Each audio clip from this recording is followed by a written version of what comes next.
TCL is a proud sponsor of the SKOR North Studios. TCL, America's fastest growing TV brand.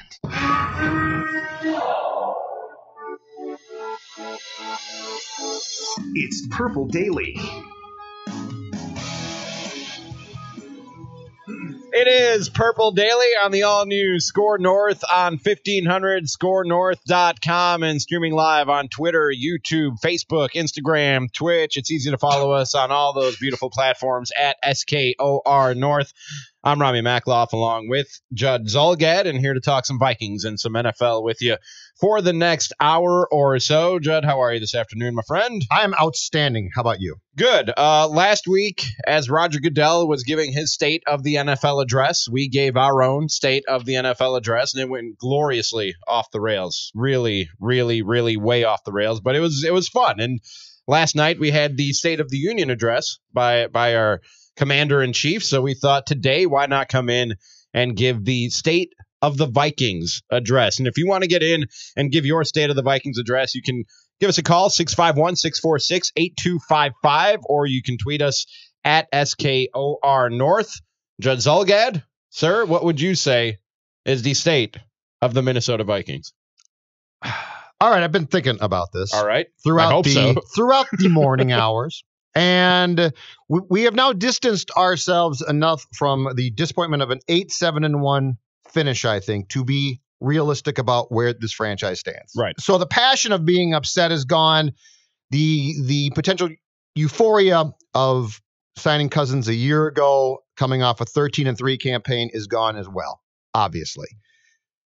The more I think about this team, and just as importantly, this league, Ramie, the more that I come to the conclusion that if you think about it, this team, the state of this team could be in pretty good shape. I come to you with a positive.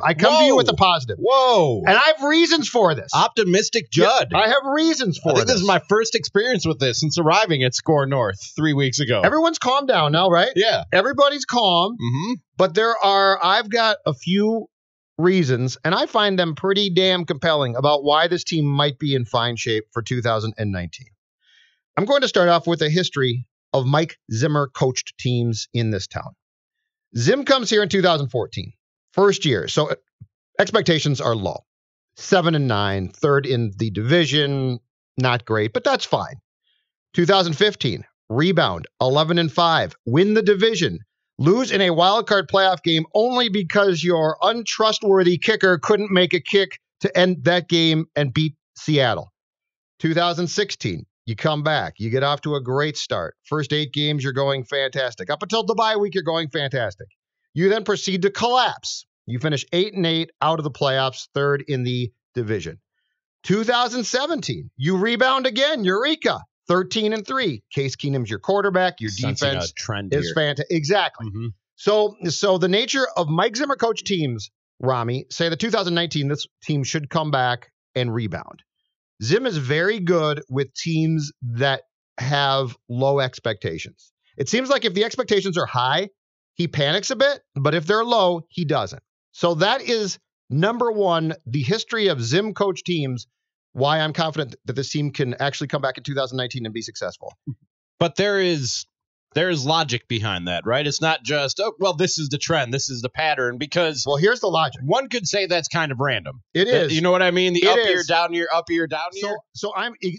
That is true, but I am going to now introduce to you the nature of this league combined with that and take a couple things that might seem random, but also seem to be sort of trends as well, okay? So point 2 about why this franchise going into next season could be in very good shape is the nature in which we see playoff teams in this conference change year by year. Case in point, 2017, the only team that repeated from the playoffs from 2016, the Falcons. 5 of 6 teams that got into the playoffs in 2017, including your 13-3 Vikings, did not qualify for the playoffs in 2016. 2018, 50%, Dallas, Chicago, and Seattle of the NFC playoff field was new. So there is a nature of bounce backs and teams that are able to achieve success a year after maybe not being as good, that the Vikings could very well fit in. And I will go back to the fact that this team will go into training camp next year with seemingly still a very good defense. So I'm giving you at least 3 things there. And yes, alone, the Zim coach team's rebound might be random, but I think when you combine that with the nature of how the conference works and playoff teams changing, it is cause for Judd optimism, Ramie. Let me ask you this, though, because... Manny? I'm so proud of you right now, Judd. I'm so proud of you. I'm calm. I'm full of coffee, Yeah, what but happened? not too full. What happened to you? I'm a little bit taken aback by this version of Judd. Every once in a while, it's in there. It just has to be pulled out. I honestly thought we were going to have to do like a Judd positivity challenge for you For the state on of the Minnesota Vikings? Yeah. I'm baffled by this, but pleasantly baffled. We got positive Judd today. This is great. There's evidence that shows that all is not lost for the Vikings in 2019. No, I wouldn't say. I mean, are people really thinking all is lost for the coming Vikings season? We can now call it the coming season because let's find out from the callers. This past season is officially over. 651-646-8255. I never felt like, and again, I'm somewhat new to the market compared to how long you guys have been watching and following this team, but I didn't show up to Minneapolis in the Twin Cities thinking, yeah, this is going to be a rough season. This is a lost season for the Minnesota Vikings. I feel like because the season was so disappointing that the nature of the conversations is incredibly doom and gloom. And this league allows, unless you're just a bad team, this league allows for bounce backs. Okay. It encourages bounce backs. For the Vikings to bounce back and have that up year after a down year, as you pointed out, and get into the playoffs. And you noted the topsy-turvy nature of the NFL playoffs. How many teams did you say were in the NFC playoffs this year who weren't? 3 of 6. 3 of 6. We're new. That would mean that there would have to be teams who were in the playoffs this year, who had good seasons this year, who fall off and open up a spot for the Minnesota Vikings. Who are those candidates in your eyes that leave an opening for the Vikings? Bears. Okay. Eagles. Seattle, I think, is going to improve. So Yeah. I would say no on them now. But the division itself, to me, wide open again.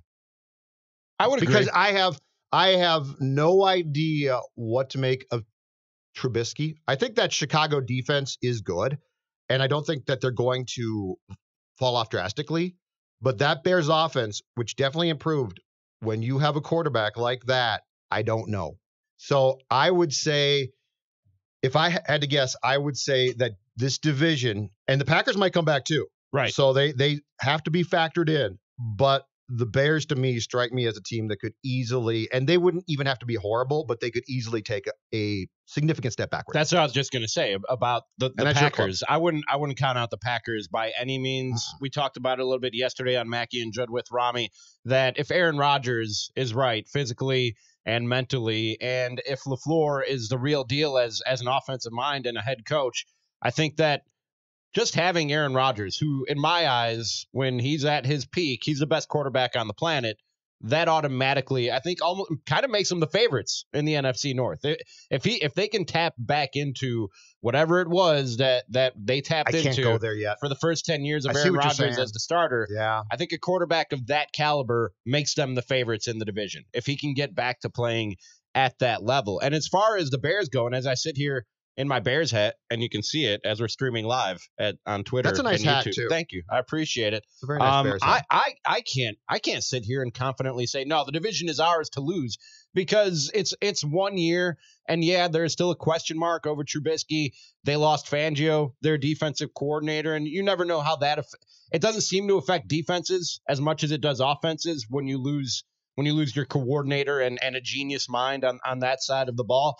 So I think they should be able to play at close to the same level as they did this past season. But it's not like for me and covering this division and covering the Packers for the last 10 plus years, I always looked at it until the last couple of years as it's the Packers division to lose as long as Aaron Rodgers is healthy, because that's the way it played out year after year after year after year. The only time they didn't win the division was when Aaron Rodgers had injuries and missed a few games, and they would, of course, lose when Aaron Rodgers would miss a few games with injury because he is what drives that team. He's the straw that stirs that drink. I don't think after one division championship, Bears fans can sit back and go, yeah. And the Packers have not been – the Packers, when I covered them, were incredibly well run, like really well run. I would say personnel-wise and just organizationally, the Packers have not been really well run now in probably 5 years. You know, when Ted lost his fastball, when Thompson lost his fastball, that altered things drastically. And now you've got the president trying to make decisions that their GM should be making. Their GM has some control, but not all control. So organizationally, personnel-wise, decision-wise, until I see the Packers back, I'm not convinced. When Ted let that defense go, and when Ted fell in love with the fact that he had taken drafting key players in later rounds, and that became ridiculous. So the Packers, I need to see a lot more. A lot more. Aaron is fantastic, but there's been a long run now where he has basically been playing for a franchise that I don't want to say is Cleveland, but they are not nearly as well run as they were for a long time. I mean, you could make the argument that Cleveland, and take the quarterbacks out of the equation, has a better roster than the Packers. Oh, now, yes. Yeah, no, but I'm saying Cleveland 3 years back was a dumpster fire. Right. The Packers aren't there, but they're not well run right now. No, and I agree and that makes a big difference. That there may be too many cooks in the kitchen in Green Bay and the way that they restructured their power system up there. And yeah, Mark Murphy is making decisions that the GM should be making. I just think that really any franchise quarterback, and especially if you have the best quarterback walking on the planet, which Aaron Rodgers is when he's right, I think that's so impactful that it would make you the favorite in almost any division in this league. That guy single-handedly, because you're right, they're not going to recoup the rest of the roster in one offseason because Ted Thompson let that thing sort of crumble over the last 3-4 years. I mean, he was a draft and develop guy and was missing on draft pick after draft pick after draft pick for after the last being fantastic for a long time too. But for the last 3 to 5 years of Ted Thompson's tenure, he was missing on draft picks, and when that's solely what you base your development on is improvement from within and draft and develop, and you start missing on draft picks, it's going to fall apart really, really fast. But even that being said, just a bounce back year from Aaron Rodgers, a quarterback of that caliber, in my eyes, puts you in the discussion for at the very least a division championship. Yeah, agree. I will give you more purple positivity too. With this. Whoa. All right, so let's look at the Vikings. Manny just passed out on the other side of the glass. Manny just fell out of his chair. I told you guys I've given this a ton of thought. I'm worried about you getting like an allergic reaction or something. Break out in hives. Listen, it's my fault. It's Collar's fault because rightfully so, we have sounded the alarm on certain things, and they deserve to be sounded. Does the alarm sound like that horn? Is that? It's not the Gallahorn, no. Okay. No, it's more like the whoop, whoop, whoop. This is not a test. Okay. This is a Viking meltdown. So the further positivity internally is this. And because of Cousins' lack of success, we have forgotten this. But the positivity comes from the fact that, don't forget, coming out of the 13-3 2017 finish, that was all about basically one thing, defense. This defense is still going to be good. I mean, they are coached by – we can talk about, do you want a defensive coach to be your head coach? All we want. But this guy is very good on that side of the ball, and he's going to still be good. And so this defense is going to come back in 2019 and be very good. They're not going to be bad. So let's take that into account, and let's go back and remember what we talked about after last year. Cousins was signed because of the lack of faith that Keenum could be the guy. Mm-hmm. Rightfully so. I think the Vikings looked at Case and said, this is a great story. It's a one-year pop-up, but he's not the guy. He's going to regress. His career, there's nothing about Case's career at his age that screams 13-3. My God, he's going to Canton now, right? So this is where I urge people to slow down for 1 second and look at one very important thing, and I will bring this up again. Gary Kubiak. The Vikings' biggest blunder was hiring a young OC from Philadelphia who they thought had the answers and saying, it's yours. And realizing, whoops, that was a mistake. Kirk Cousins needs help. Kirk Cousins needs good coaching. The offense does too. The Stefanski, if they just went with Stefanski, I would have my doubts. He's a young guy, and that doesn't mean he's not going to be good, but it's a lot to bite off, especially with Mike questioning you continually. But with turning this thing to Kubiak and going to a offensive line zone blocking scheme and all of the things that they are going to do now, they basically are trying to rekindle what they had a year ago with Shermer. And if they can do that, it's going to make an enormous difference. And again, this team is going to, for the most part, live or die on its defensive success. The offense has to be good enough. It doesn't have to be great. The offense is not going, as long as Mike is coach here, the offense is never going to carry this team on a continual basis. They need to be good enough. So if Kubiak and that crew can get this group led by Cousins back there where they're good enough and the defense can play like they're capable of playing, that's going to swing the pendulum back to where this franchise should be. Manny, I don't know about you. I've been knocked back on my heels a little bit by all this positivity from Judd in the first segment. I'm speechless. I need a break. I really do. I need a break to gather and collect my thoughts. I don't even know what to say. I am. Who are you? That state of the Vikings was just so popular throughout this state. What has happened to the Judd applauding. Zulgad that I've known now for 7 years working here? Sometimes I go too far on sounding the alarm, and I need to pull the people back. If you could crystallize it in one word, because whenever you hear a State of the Union address, that's how it starts. The State of the Union is, and they always say strong, even if it's not. Judd, if you could crystallize it into one word, the state of the Vikings is optimistic. Okay, hang on a second. I have to do this. We're losing. I have to play this now because I am panicking now. We're losing him. Because Judd is being positive. I am panicking. I'm sounding the panic alarm, not because Judd is panicking. I am panicking right now because Judd is being positive. I come with on his own. He's not even even being convinced to be positive. He's being positive on his own. I know. I came with trends. I came with notes. I came with positivity. So I'm going to hang on to my state of the Vikings. I want to hear yours next, yes. Manny, hang on to your state of the Vikings. And if you want to get in and give your state of the Vikings, 651-646-8255, or tweet us at SKOR North. It's Purple Daily with Optimistic Judd, and we're back right after this. Myron on Hoops with Myron Metcalf. I can tell you about a player. As a rookie, thought he was the toughest guy in the room. The resident tough guy said, you haven't proven anything. And that locker room cleared out, and man to man, they went at it. And that this rookie got his tail whooped. Now, those two are inseparable. I think Jimmy was trying to bring some of that out of Carl Towns to convince Andrew Wiggins, like, dude, you got to do something to respond to all these people saying you're soft and don't deserve that money. You prove those people wrong. Myron on Hoops, SKOR North, and on SKORNorth.com. Minnesota sports junkie? Get your fix. SKORNorth.com. Doesn't a summer weekend at a cabin sound good right now? Whether you already own a cabin or dream of owning one, we're the next best thing to being there. It's the Lake Home and Cabin Show, February 15th through the 17th at the Minneapolis Convention Center. Unique furnishings and decor, builders and real estate, docks, boats, cabin products and gifts, free seminars and daily activities.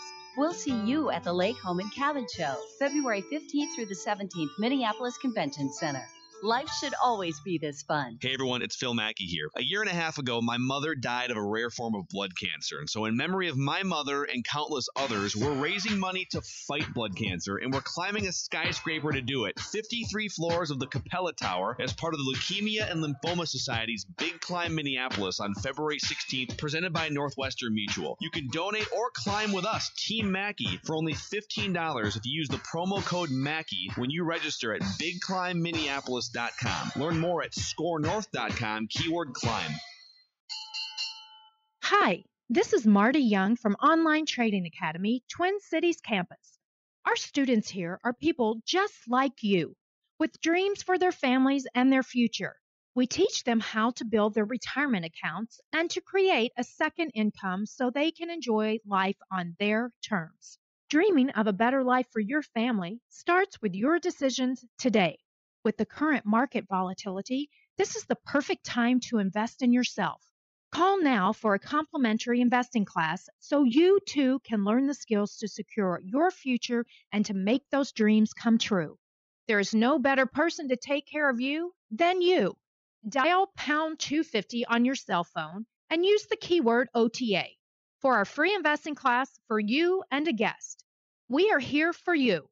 Again, dial pound 250, keyword OTA, or go to learnwithota.com. Mackie here for Luther Brookdale Toyota, 694 on Brooklyn Boulevard. Here to tell you why Luther Brookdale Toyota is the best dealership and service department in the Twin Cities. Number one, some of the best people in the industry. Number two, one of the best facilities, 30 workstations, a wide open brand new showroom, and the Luther Lounge. And number three, some of the most durable vehicles in the world. Stop in and see for yourself why my family and I have been going to Luther Brookdale Toyota for 30 years. 694 on Brooklyn Boulevard. People everywhere are singing the praises of the powerful performance, premium picture, and stunning resolution of TCL smart TVs. TCL, America's fastest growing TV brand, powering the TCL broadcast studios of SKOR North. You aren't into Minnesota sports? Talk to the mitten. SKOR North. Minnesota sports. Anytime, anywhere. SKORNorth.com. And this portion of Purple Daily is brought to you by Robert W. Baird & Company.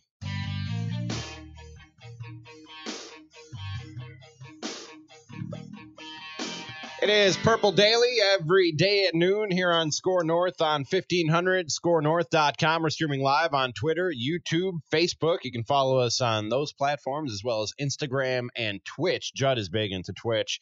We made it easy for you. It's I never heard of it till 2 weeks ago. At SKOR North, at SKOR North. And we're giving our State of the Vikings address.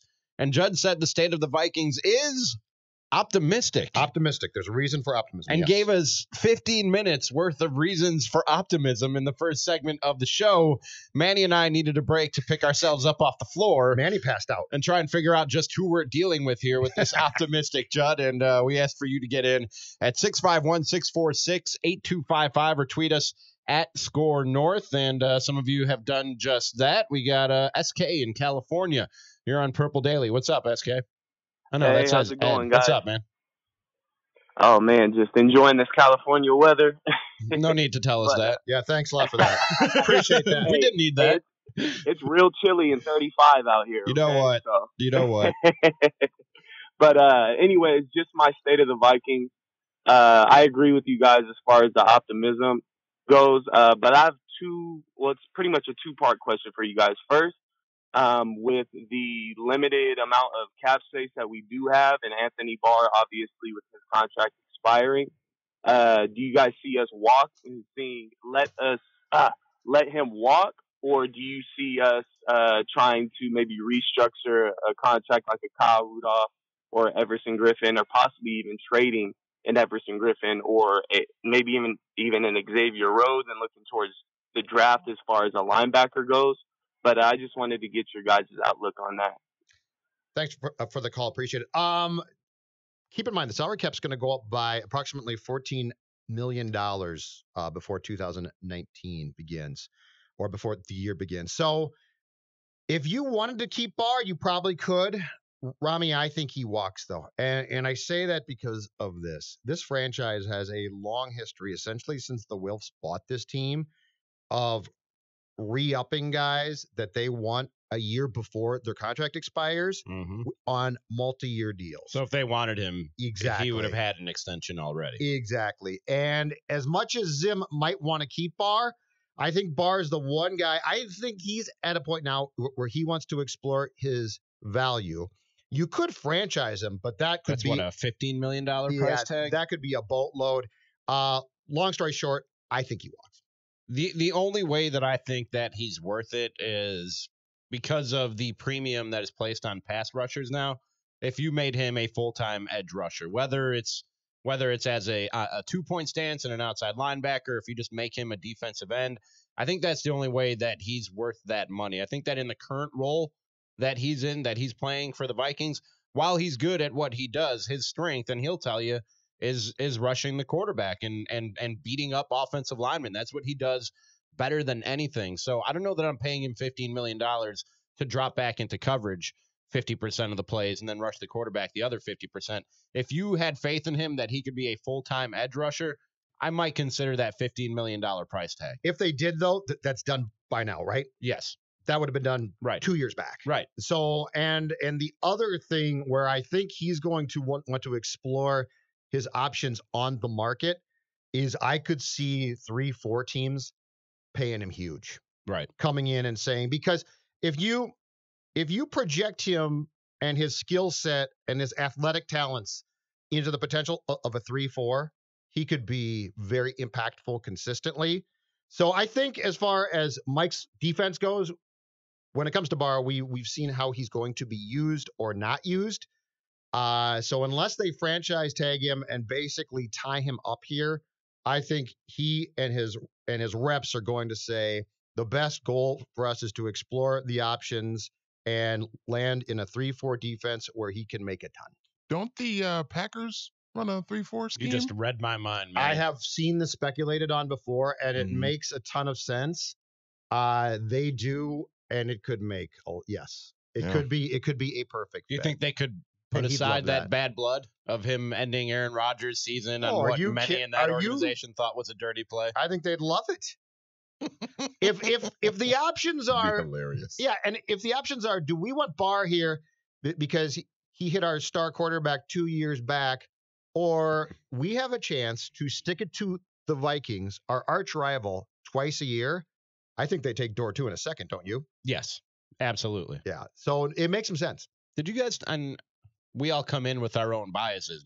And this is way off track of what did you think that was a dirty play when he ended Rodgers' season? I didn't think it was dirty. I thought it was unnecessary to, at that point, he didn't have to land on him.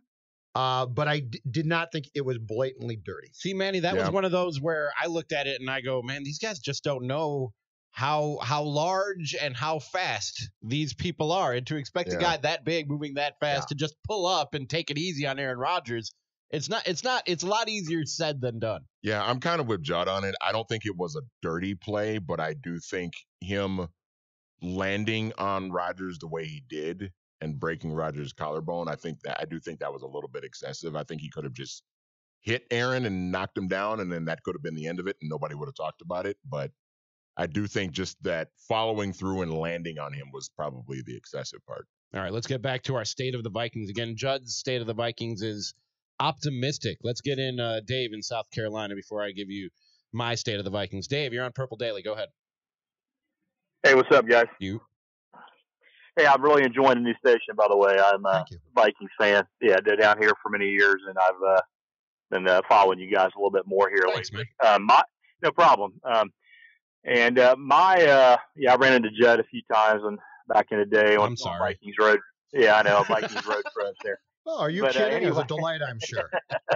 Yeah, you and Scoggins. Anyway, I will say this. The Vikes, I think, let me give you mine. I'm a Vikings fan, so I always say I'm an eternal optimist and a glutton for punishment. You know, we all are. I've been going to games since '76, so I'm sitting on my dad's lap watching them lose the last Super Bowl. So, and it's been 42 years, and here I am at almost 48. So that goes to tell you I'm pretty patient. But I think it's a shades of gray, optimistic shades of gray. Here's why. When you spend that kind of money, I think you realize on a quarterback that you have to win. You have to win now. I think that the Welsh have kind of made a little bit of a deviation and not extending these guys, which surprised me a little bit. I think that's the key thing. One of the other things you said too about Barr, I'm glad you brought that up. My opinion, we've always talked about guys we go after, right, with a great character, good backgrounds. Hey, I understand that. We don't want a Love Boat here, Love Boat, sequel. But I do think you need to start sprinkling more guys on this team that have an attitude, that have an edge, that also can turn the ball over. I think that's one thing that's got to happen. There's got to be more of that going on. Losing Barr has to happen. You're going to lose guys, as you guys know, when you have that kind of defense.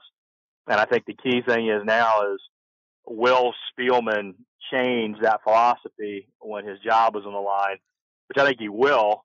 The question is, how does he change it? Does he want to just add pieces and move people around, or do you want to really take some chances? And I think that I'm a little bit concerned is who the offensive lines coach is going to be. I know we've talked about it. It's been rumored. I would go grab the Patriots water boy, in my opinion, and put him in that position. No Patriots employees. They don't have the secret sauce. Nobody but Belichick does. These guys are failures. I hear you, but no, in all seriousness, I think that's the key hire, and I think Kubiak is also another key. Yep. Because I agree with you guys. If this doesn't happen this year, I think that I hate to say this, but it's either going to go very well for this franchise, or we're going to be back again. And I hate to say this, but I think I'm pretty realistic and traditionalist, but we're going to be back again at where do we go from here to get over that top? I don't know how you guys feel about it, but I love Zimmer, but that's kind of where we are right now. I think, and I think you're right. DeFilippo, I was all in. I was drinking the Kool-Aid, which I don't normally do, and boy, was that a disaster. So who knows? And what is Cousins capable of? Do we really know if he's capable, like we've all talked about with what Matthew Collar said a lot and what you guys have written about? But I think it's going to be key. But again, when it comes down to making plays in key moments, I think that's what's going to define it. I think he has the ability to do it. I really do, guys. And I think Dalvin Cook is dynamic. I think you got to use the other guys around him, the young guys. I think you have to get a tight end who can stretch the field. That's the other big thing, in my opinion. And, they said on the radio the other night, I mean, to keep going off here, they talk about, what you look for, right? You got to have left tackle. You got to have a cover corner. You got to have, you want to have a good receiver. I was listening to NFL radio. There's 3 or 4 things that you want to have in a quarterback, And we have all those things. But we really don't have the tackle. So they're going to have to look at that, take a chance. I do believe you got to get rid of one of these defensive backs. And you're going to have to move them, I think, to start to get more salary cap room, adjust contracts to get to a place where you can really do what you want to do. But I don't think you take it off. I know people are going to say he's crazy. I could be thinking I'm crazy right now. Maybe I'm in the same realm of Judd. I woke up this morning, but maybe you don't take the offensive tackle, at that first pick. Maybe you take a guy that you think can really bring that all together, which the more I'm starting to read, it might be one of these tight ends, especially the one, the least known one that may be drafted in the first round from Iowa. And then all of a sudden you start saying, okay, then I can give him more options there, right? And as far as the third receiver option, I don't really think there's a problem with BB. I mean, he's got a lot of good qualities. He can stay healthy. He's learned. He's got good pedigree. He could be a guy that could do that. And you're right. I think about the fourth receiver. If they bring this other guy back and caught all these touchdowns, he's number 4 at best. So I think they need to start looking at, okay, what are we going to do, right, in those areas as far as defensive wise? Maybe I'm off the mark on this, but I would go get an aggressive safety. I like Anthony Harris. He could be re-signed. Just like, let's say they decide to go with, just follow my logic here. They decide to stay with one of these other guys on the defensive line and bring them back. I don't necessarily think that's the key. You've already developed some young guys. Bring some aggressive guys in the secondary, like a Tyrann Mathieu. Give me some aggressive guys like Ndamukong Suh inside, who I don't like, but has an edge and an aggression to them. And maybe you start to bring your roster around like that with nastiness guys that have an edge, guys that you can kind of control. Zimmer can control most anybody, and be more aggressive and get turnovers. If you don't get them in this league, you're not going to win. That's true. And as far as the kicking game goes, they got to make a decision on that. To me, there's plenty of guys out there who want to come play here. Bryant, Gold, many other guys. They bring. I don't like bringing Bailey back. In my opinion, I think he might be past the tooth. I wouldn't pay him that kind of money. So that's kind of where I'm at, and I'm just kind of curious to see who the offensive line coach is, who the the receivers coach is, and like you said, I think Kubiak. This could have been a godsend how this all happened, because I never saw him with the Vikings. He was going to be in Denver or somewhere else. Yeah, I think Kubiak could help a lot. Dave, thanks for the call, buddy. I don't know that. Do you think nastiness was a problem on the defensive side of the football? I think that they got some nasty on the defensive side of the football. And the other thing is, I don't think Zimmer, when we talk about super aggressive guys in the secondary, I don't think Mike loves that because those guys also tend to get burned a lot. Right. And Mike's philosophy on defense is really sound. So, like, if you start talking about, oh, that guy's a ball hawk and he's also going to get burned unless he's a Pro Bowl player, and you're probably not going to get that guy. So I see what he's saying, but I think that there's a flip side to what he's saying that could be extremely dangerous and can ultimately cost you games. And he talked about Tyrann Mathieu at safety or Ndamukong Suh, adding him to the defensive line. I'm not saying don't add anything to the defenses. NFL rosters are constantly turning over, so there will be some new faces. Maybe some of them will come via free agency. And if you can get those guys at a bargain, I think Ndamukong Suh and Tyrann Mathieu can make a defense better. Richardson was a bargain. Right. But they didn't make the playoffs with him. And but there's as good as this defense is, there's always room for improvement. Sure. But I'm only investing so many resources to improve this defense because I think the defense is good enough to get you where you're trying to go.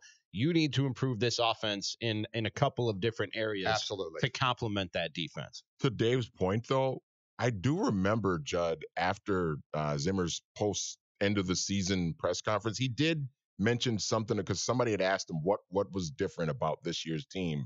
What were they missing? And he did kind of mention, like, it didn't seem like this group had that edge. Right. But there was something missing from that was there in 2017 that was not there in 2018. But I think that's why the rallying cry, as Mike has, and he's going to unearth this again, mark my words, is going to be people don't believe now.